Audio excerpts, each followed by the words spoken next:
सोनभद्र में ओबरा परियोजना द्वारा संचालित ओबरा इंटर कॉलेज का प्रबंधन जब से डीएवी संस्था के हाथ लगा है, तब से डीएवी संस्था की तानाशाही रवैया के खिलाफ स्थानीय लोग मुखर दिखाई दे रहे हैं।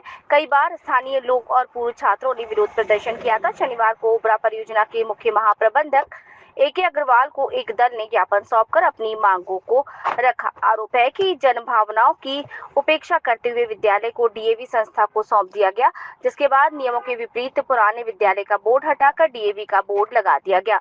प्रधानाचार्य के कथित तानाशाही रवैये के कारण छात्रों की संख्या में भारी गिरावट आई है। इससे यहाँ 1700 छात्र थे, वहीं अब केवल 126 छात्र ही बचे हैं। यहाँ कॉलेज लगभग 40 गांव के हजारों विद्यार्थियों के लिए शिक्षा का केंद्र था।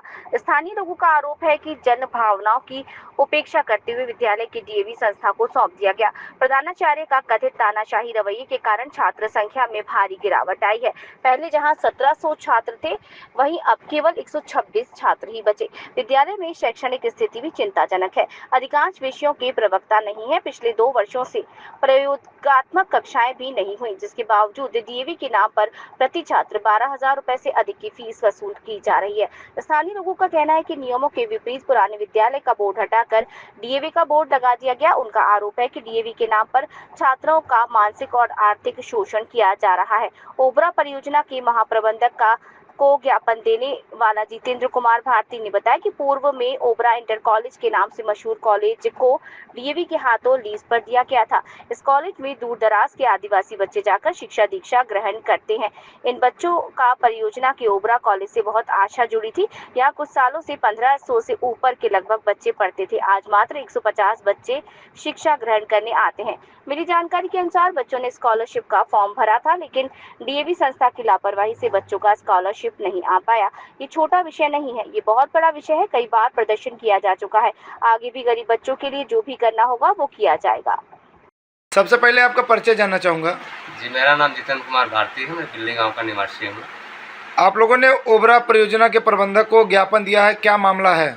मामला ये है कि जो हमारा इंटर कॉलेज है, जहाँ पे हमारे दूर दराज के गरीब बच्चे आके शिक्षा दीक्षा ग्रहण करते थे और करते हैं भी अभी भी, क्योंकि उनकी मजबूरी है वो, क्योंकि सबसे नज़दीक स्कूल हमारा ओबरा इंटर कॉलेज पड़ता है, जो हमारे 12 गाँव को जोड़ता है।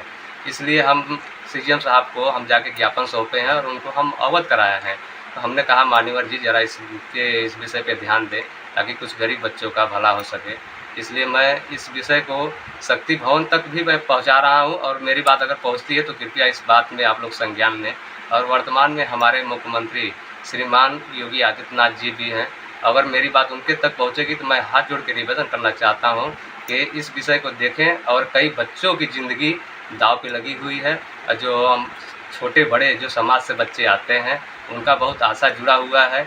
इसलिए मैं सबसे निवेदन करना चाहता हूं और मेरी बात जहाँ भी पहुंच रही है सोशल मीडिया के हिसाब से आप इस बात को फैलाएं और बात करें। और हमारे साथ जितने हमारे छोटे बड़े भाई लगे हुए हैं इस मामले को जानते हैं, तो मैं सबको निवेदन करना चाहता हूं कि कृपया इस विषय पे आके बात करें। जितने छोटे बड़े आला अधिकारी हैं हमारे, सब इसमें आके करें। और सबसे विडम्बना की बात यह है कि जो एक समय था कि 1523 बच्चे हमारे यहाँ ओबरा इंटर कॉलेज में पढ़ते थे, आज बहुत विडम्बना ये हो गई है। हम लोग देख रहे हैं, आ रहे हैं, जा रहे हैं, क्योंकि हम लोग यहीं के निवासी हैं कि ये मात्र 123 बच्चे बचे हुए हैं। समझ लीजिए बच्चे आके इंटर कॉलेज गेट पे घूम घूम के चले जा रहे हैं। अब कुछ तो बात ये रह गई कि जो स्कॉलरशिप वाला चल रहा था, सबसे बड़ी घटना की बात ये हम लोग को समझ में आई कि स्कॉलरशिप जो है, समझ लीजिए इस विषय में हम लोग क्या कहें, किसको दोष दें, ये समझ में नहीं आ रहा है। इसलिए मैं सभी अधिकारियों से, सभी छोटे बड़े कर्मचारी भाइयों से मैं निवेदन करना चाहता हूं कि ये बहुत बड़ा विषय है। आप लोग इसको छोटा समझ रहे हैं, लेकिन ये छोटा नहीं है। इससे हमारे कितने समाज के बच्चों का समझ भविष्य अंधकार में चला जाएगा। मैं हाथ जोड़ के सबको निवेदन करना चाहता हूं कि इस विषय पे ज़रा ध्यान दें और इसको आगे से आगे पहुंचाने का काम करें और हमारे हाथों को मजबूत करके हम लोग समाज में चलें, और ताकि हमारे बच्चों का, हमारे समाज में बच्चे का, सबका भला। इस संबंध में आपने और किसी अधिकारी को ज्ञापन दिया है?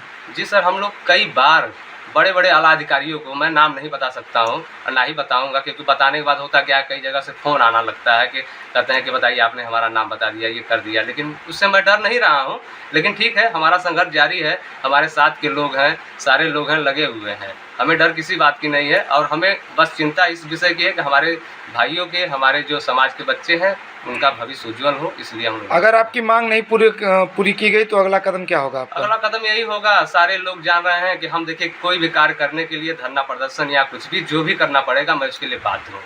इसलिए जो भी हमको करना पड़ेगा हम करने के लिए तैयार हैं, और नियम के अनुसार से कि जो भी करना पड़ेगा हम लोग करेंगे। सबसे पहले आपका परिचय जानना चाहेंगे। मेरा नाम दिनेश कुमार है, मैं पूर्व क्षेत्र पंचायत सदस्य बिल्ली मारकुंडी। आप लोगों ने ओबरा प्रबंधक को ज्ञापन दिया है, क्या मामला है?